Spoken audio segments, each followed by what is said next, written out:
pre-recorded from my garage. It's the show that knows to never date a pastry chef around Valentine's Day because they always desert you. It's SPL Live. Today, the Mid-Season Showdown hosted by USG on Saturday afternoon saw more than half the SPL trainers battle it out for the title of Mid-Season Showdown champion. Which trainer reigns supreme? Hint, hint. Meanwhile, half the season is in the books, and the SPL Playoffs are now in sight. Which matchups are we most excited for heading into the back half of the season? And finally, the segment that everyone is looking forward to. I think T and the committee really outdid themselves for this week based off of some of the information that I got already. It's T's Tiers. T, you want to give the people any insight into this week's tiers? You know what's up. You know what's up. You know what's up. Couldn't have said it better myself. So I guess we could start with the Mid-Season Showdown where Mike Moreno defeated Corey Lafferton in the finals to claim his first ever Mid-Season Showdown title. My guy. T, you were there at the event on Saturday. How dominant of a performance was it by Mike that led to his first ever Mid-Season Showdown title? Let's play it like this. If you're doing well enough that you can scoop to your last opponent to let them into top 4, just so you could beat them in top 4, you know you're doing pretty well. Oh, man. So with that being said, because Mike did go 4-1, along with a few other people. Mike went 4-1, Gervin went 4-1. Corey went 4-1, and I think Luke was the other one that went 4-1. Yep. What set Mike's performance? And I know you said, hey, look, he was able to scoop in the last round to be able to give that person a chance to get in. But outside of that, what was his run up through the tournament? I mean, how many rounds did you guys have? We had 5 rounds. 5 rounds total, of course. 4-1. That makes sense. So, I mean, do you have any insight into his matchups? How it all went down? I don't know how that man made it through Audrey, but he did, and I felt like that would be his toughest matchup of the day, and it went well. Yeah. And then what was Audrey playing? Jumpla. Oh, the rapid strike one? Attack twice. Yeah. But I mean, it doesn't do anything to any of the. It hits weakness. It does hit weakness, but on the bench Pokemon, I mean... That doesn't matter. Super effective glasses and you're killing Zards. Yeah, I guess. And it's only a single prizer. Right. And it gets to evolve twice in one turn, right? When you attach energy or something like that? Something like that. Yeah. Either way. Yeah, that is actually kind of surprising that he was able to run through that. Now, mind you, for people that didn't have a chance to get to the Mid-Season Showdown, the tournament itself is a best of one for Swiss rounds before it gets into Top Cut for the top 4 competitors. So, going in, playing Jump Luff is actually pretty cute for the most part. It's an insane call. Yeah, but unfortunately, it didn't have the same effect as Chris Davis last season with the Reggie Gigas. Reggie's. Yeah, with Reggie's coming out of nowhere and being able to beat Maridon and a couple other competitors. And I mean, realistically, the only person that Davis lost to with Reggie's was Tyler in the finals. And Tyler just played that match beautifully. That's really what it was more than anything else. But outside of that, I mean, it seemed like Mike really kind of took control. And the funny thing about Mike is when he sets his sights on an event that he wants to go in and win. Yeah, win, I guess, for lack of a better term, he does it. And it's something where I think this was the thing that he needed to kind of cement himself as someone, and we'll get into this on the next topic. Does this make Mike the greatest winner in the history of the SPL? Yes. Yeah, and there's something I'm going to give the man his flowers as well. You are. By doing this, and you'll see the graphic come on the screen, Mike has won every major trophy that this league has to offer, and he's the only person to ever done this. First things first, he won the Trainer Battle Trophy when it was first introduced last season, with Trainer Battles being as prominent as they were.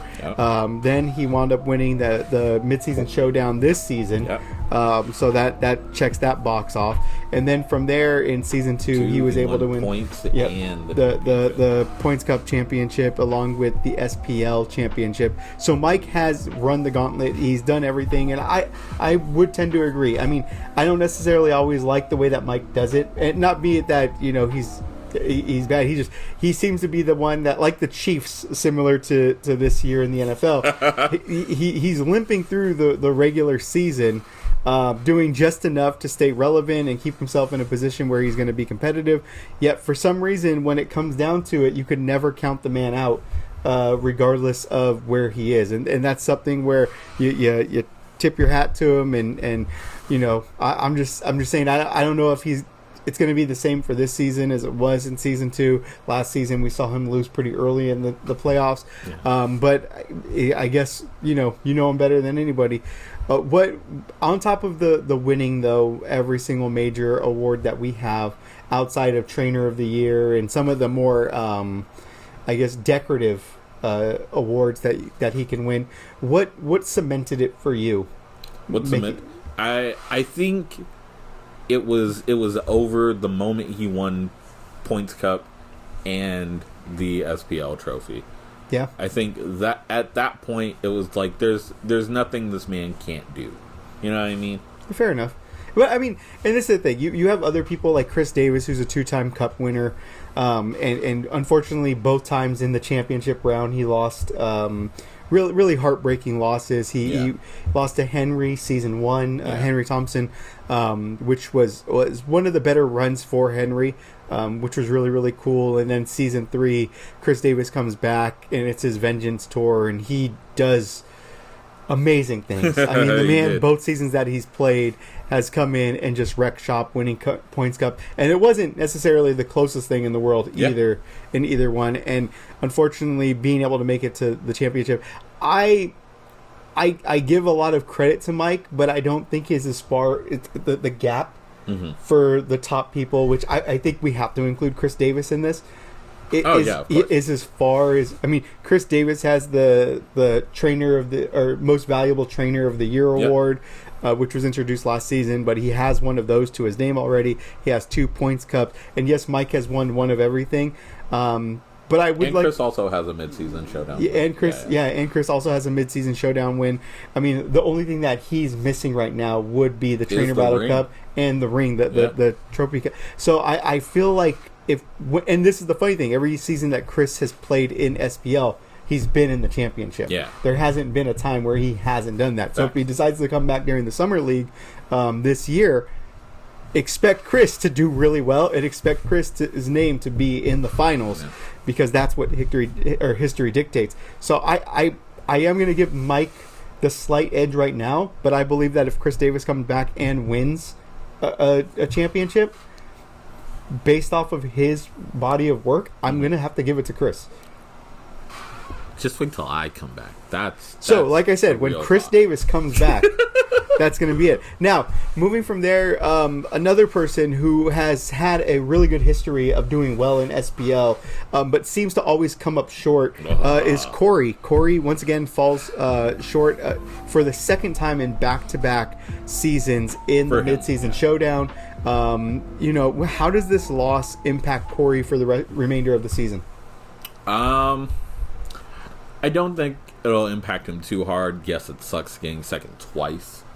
I would know, but I think he's a skilled enough trainer to bounce back from it, and kind of just move head on.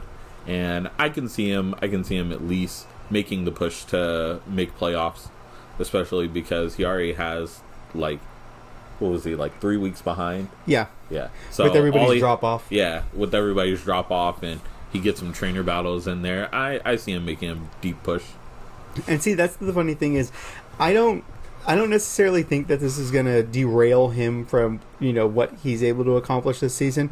We all know from the fact that since Corey's been a part of the league, he's also been one of the more heavy hitters when it comes to things. Now, yes, he doesn't have the awards that come along with it, but I think anybody that sits across from the table of Corey sits there and knows, like, he's serious. He's a very good player. You know, the way that he thinks about the game, the way that it comes to him, he's smart. And I don't feel like this is going to, like I said, derail him in any way, shape, or form. I think it just makes him come back hungrier and stronger. Yeah. And I'm going to love watching him these last 6 weeks of the season, or 5 weeks of the season, how it unfolds for him and how he's able to manage to get his way back into the cup or the playoffs towards the end of the season. But from there, we'll go ahead and, start looking at the next thing after the break. We'll take a look at the first SPL playoff picture for the season and see what potential matchups pique our interest. Next on SPL Live.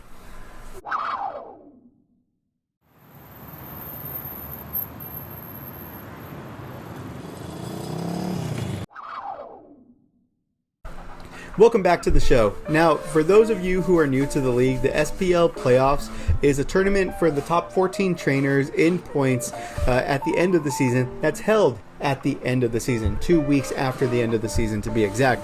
Now, the top 2 trainers receive first round buys, while the other 12 trainers in the top 14 duke it out in the wild card round. After every round, pairings take place where the highest ranked seeds are matched up against the lowest remaining seeds throughout their entire playoff bracket until we get down to 2 trainers remaining. Now those 2 trainers will compete in the SPL finals for a chance to win a booster box of the latest set that we can get, a custom SPL playmat, and a chance to enshrine enshrine their name in SPL Hall of Fame and win the SPL Championship trophy. With the first half of the season already in the books, we get a chance to look at the SPL playoff picture for the first time. Taking a look at the current playoff picture, we see all sorts of matchups, right? Which matchup currently has your interest the most?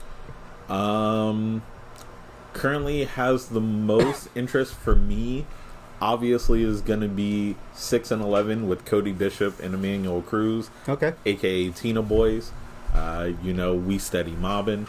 But then the next one is the real kicker, which is 7 and 10, Mike Moreno versus Isaac. And these are like 2 of my picks that could win it all, just facing each other in the first round of playoffs. That's a matchup to me. Yeah, and you want to know, I definitely like the last one more. I think, and this is me personally, Cody and Emmanuel are both Tina boys. Yeah. That's going to be a funny matchup just to see who the better Tina player is. I respect Cody a lot. Emmanuel's a close friend of mine, so I'm definitely going to have to pull for Emmanuel there. But I think it could definitely go one of 2 ways. Yep. It's Tina. It just depends on how you draw.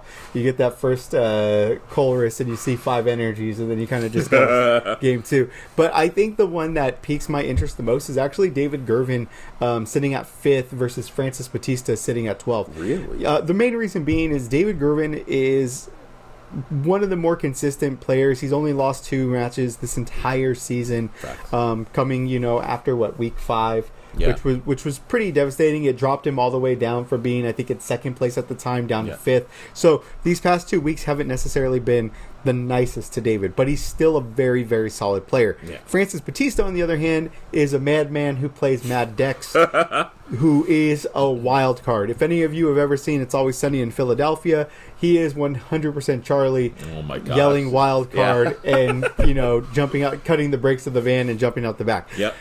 Francis plays off meta decks. Francis will throw you a curveball.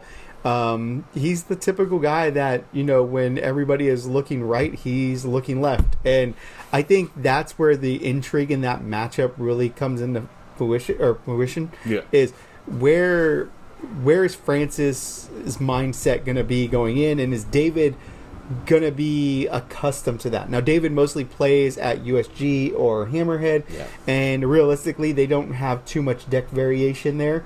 But like you go to somewhere like CCC, which I play at every week, and you're going in and you're seeing cloth decks, and you're seeing Mew, and you're seeing Charizard, and you're seeing Goldango, and you're seeing Gardevoir, and all these different decks and these different matchups that you have to just keep your head on a swivel for every single time someone sits down across from you. I don't know if David has that experience playing at Hammerhead, where you have Francis who kind of thrives on these types of events, these types of matchups. Yeah. So I think that one for me is probably going to be the most intriguing. If that one is the one that if all of these matchups, of course, are set in stone and the season ended today, this is what we would be expecting. Yeah. Now, with that being said, of course, we know the season is still 5 weeks long.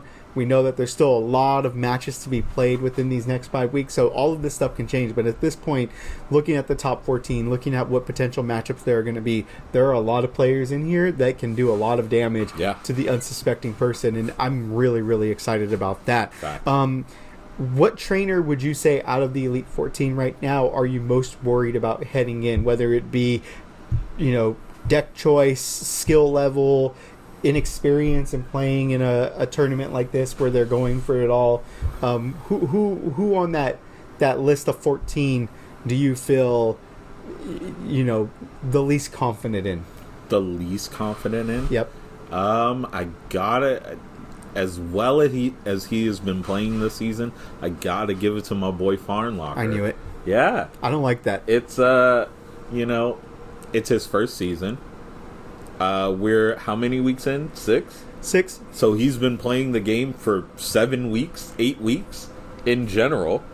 Granted, he's been doing very well for himself this season, but like that inexperience of just being in high pressure situations, playing in Top Cut, knowing who his opponent is, and just how his opponent could prep for him.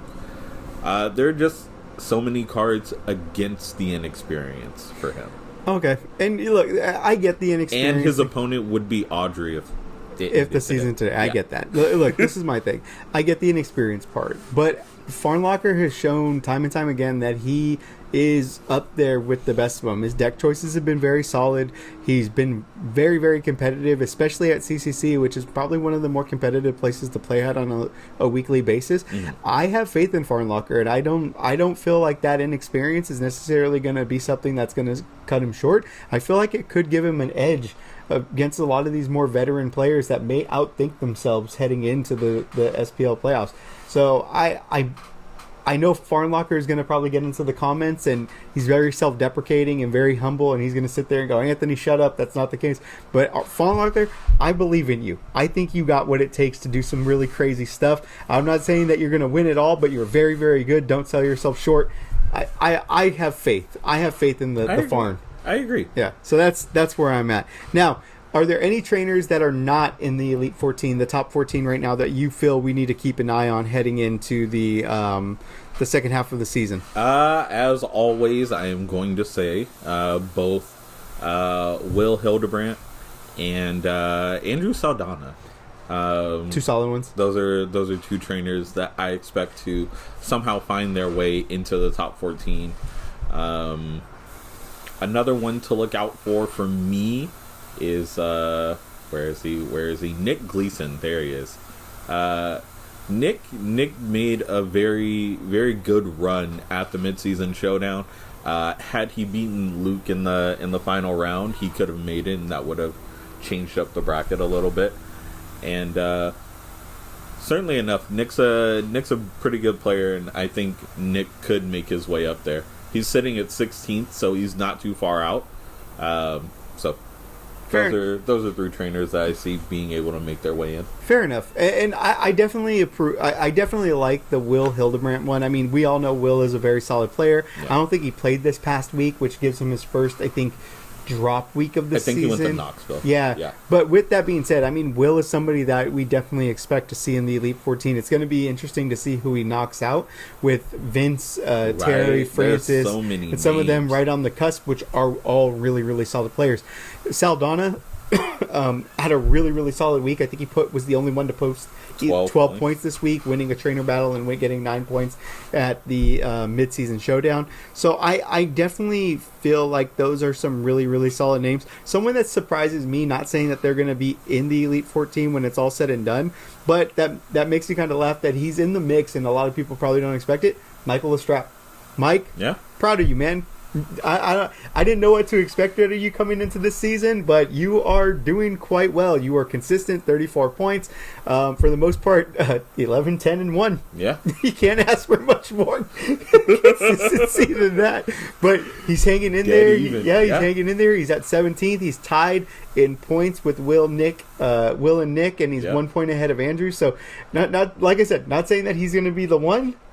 But I'm not gonna say I'm not gonna be surprised if he sneaks his way in some way somehow with the funniest. And he winds up playing freaking OmniStar V with all kinds of other stuff. But with that being said, guys, we'll go ahead and take our next break. Next on SPL Live, we have T's Tiers. So stay tuned.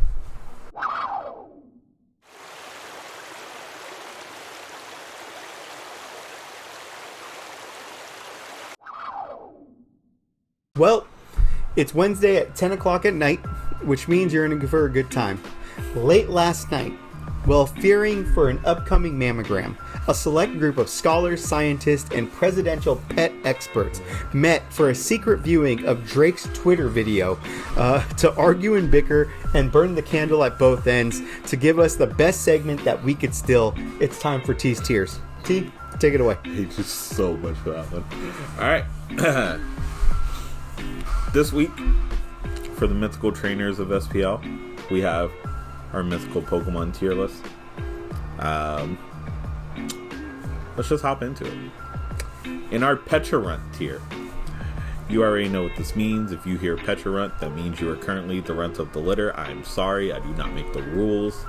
Right now we have Pang, Henderson, Ant, Z, Alex Gross, Goose, Dan the Man, and Mercedes.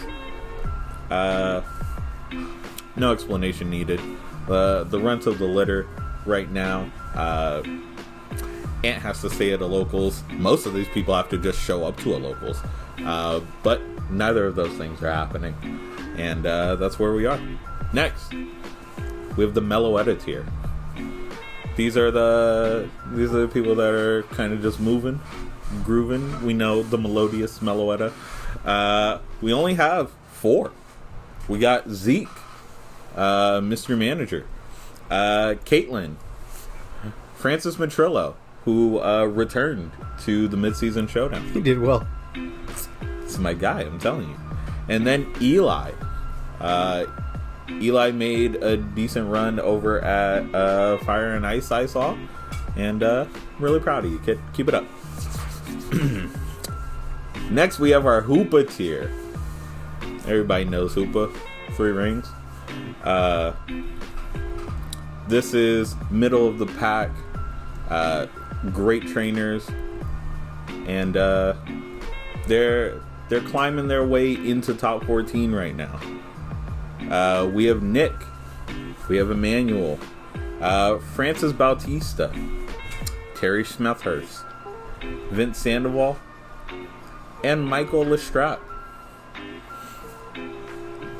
I like it. Can't argue this one. Next, we have our Darkrai tier. Darkrai, second best mythical Pokemon, second best set of trainers in SPL right now. We have David Gervin, Luke and Dylan Brandow,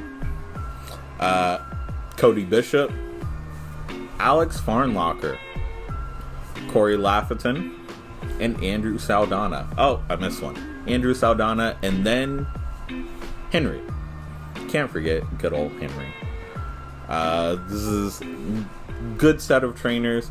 Once again, don't battle Andrew Saldana. It is written in law somewhere. Just don't do it. And then, last but not least, for our Jirachi tier, top tier of all mythical Pokemon, top tier of all trainers right now. We have Isaac Jung, Carlo De Castro, Mike Moreno, Audrey, and Will Hildebrandt.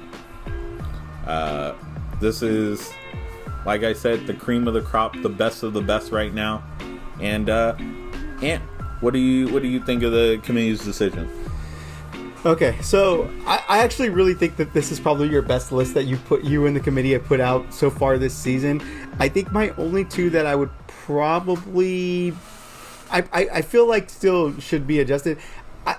I played Mercedes twice so far this season. Mm-hmm. Both times that I played Mercedes, she's actually really good with the Charizard deck. Mm-hmm. I lost one time, I tied one time. Not her specifically, but after one of our matchups was one of the times when I got up and left. And once again, not you, Mercedes, but more so just me being a sore loser and a crybaby. But you played really, really well. I feel like Mercedes could go up one level with Caitlyn. I don't feel like they're too far apart to where Mercedes should be that much lower. And I know the points will show, 5-point difference between the two. But I just personally, I think Mercedes is higher up there, because when you look at that list, right, it's me, it's Z, it's Goose, it's Pang. Like, a lot of us that are in that that group don't even play on a regular basis or leave locals early. The past 2 weeks I've earned 1 point. So that's true. That's just my take. Mercedes, I feel like you should be up. The other one, I feel like Luke needs to be one up. The fact is, I think Luke right now is playing better than Dylan.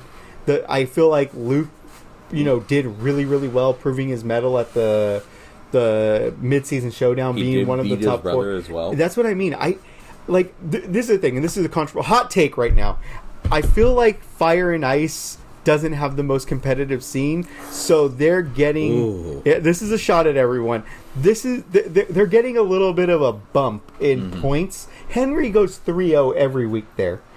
The Brandows, who are very good players, are doing really well, but then you kind of see some instances where they go other places and they don't do as well. So it might be similar. I'm liking the call. It might be similar to Gervin playing solely or most of the time at Hammerhead. Not saying that they're bad players. Got a lot of respect for you guys. I just feel like maybe they're not at that level yet. They're not getting that we see. They're not at Jirachi level. Yeah. So I feel like, even though that is the case, I still feel like, based off of their body of work so far this season, Luke being the better Brandow at this moment in time in weeks. Yeah, I said it, Dylan.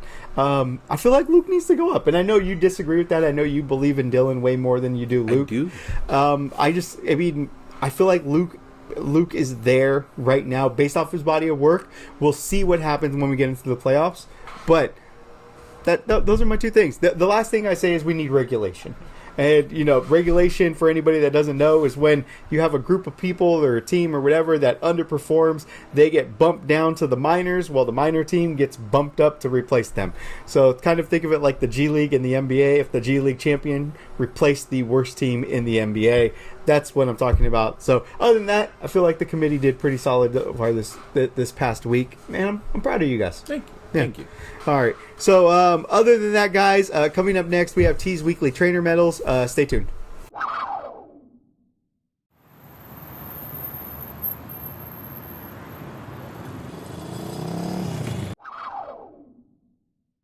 Welcome back, everyone, and please remember to like, comment, and subscribe. We are right now on the heels of Mr. Beast, so keep up the good work. T, it's medal time. Take it away. All right. Bronze medal for this week goes to Andrew Saldana. Alex Gross made the poor decision of entering a trainer battle with Andrew at the Mid-Season Showdown. And like I said, it is written in law somewhere. Do not trainer battle Andrew Saldana. It's in the bylaws. It has to be. But Andrew Saldana won 3 points in his trainer battle. Giving him the only 12-pointer for this week, I believe. Yes. So I believe that deserves the bronze medal. He also went 3-2 at the Mid-Season Showdown. Could have had a better finish, but the rest of the season is bright for him. So bronze medal, Andrew, you deserve it. Silver medal. I hate to say it. I've been preying on this man's downfall all season, but here he is at the top spot in SPL in points. Carlo De Castro first place in points with 57 points. Poor Carlo getting the beat. man has been on a mission, trainer battling whenever he can. He won a trainer battle for, I think it was like 2 points at the Mid-Season Showdown. And the man has just been going crazy this season. He's 57 points, first place. Only person behind him is Dylan right now by 3 points. And I think he took those points from Dylan too, now that I think about it, to put he did. No, he did. Yeah. He trainer battled Dylan for 3 points. Oh, so it was 3? Oh, so he went crazy. Yeah, so the trainer battle to put himself at first, he took it away from Dylan. That deserves a silver medal in my eyes. Carlo, keep it up, my guy. Then finally, our gold medal. You all know who it is. Let's just clap it up one time. Come on, Ant. Clap it up. Our gold medal goes to the one, the only, Mike Moreno. Mike Moreno got first place, number 1, because all he do is win at the Mid-Season Showdown. Certainly going up against Corey, a 2-time finalist. Corey also played the same deck he played at the last Mid-Season Showdown, Arctina. But Mike said, I don't care if you have experience in this. I'm here to win, and he won it with Charizard, the deck he's been playing all season. So, Mike Moreno, congrats on the dub, and congrats on your gold medal for this week. Keep it up, my guy. All right. Well, that's going to go ahead and wrap up the show. Last thing that we have to do is post the raffle for week 6. So here it is. And congratulations, that person. Yay! It was Michael Lestrap. But congratulations, Mike. Guys, that's the show for today. We'll go ahead and catch you all again next week, Thursday. But until then, see you at locals. Deuces. Peace.